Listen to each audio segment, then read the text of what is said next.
kas izstaro no mūsu ķermeņa un atstaro to atpakaļ uz ādu.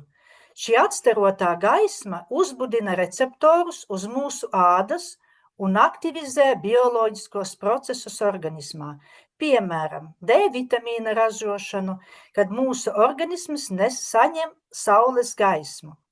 Mūsu organisms dabiski reaģē uz šo plāksteri atstaroto gaismu, tādējādi aktivizē vara peptīda, mūsu organismā veidojošā dabiskā peptīda ražošanu, kura aktivizēšanai ir būtiska nozīme atjaunošanās un reģenerācijas procesā.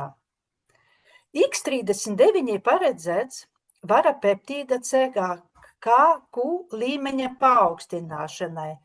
Šis peptīds paātrina brūču dzīšanu, mazina iekaisumu, regulē gēnus, kas atbildīgi par sāpju mazināšanu, atbalsta ilgtermiņa aizsardzību pret novecošanos, paātrina kolagēna veidošanos, veicina matu augšanu, atbalsta normālu smadzeņu un nervu sistēmas darbību, ietekmē asinsrites sistēmas atjaunošanos, ietekmē gremošanas sistēmu, tostarp veicina darbības gremošanas sistēmā, veicina atjaunošanās procesus, palielina mūsu imūnsistēmas izturību.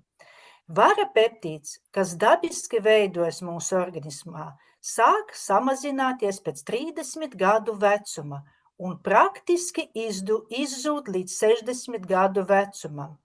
Taču X39 palīdz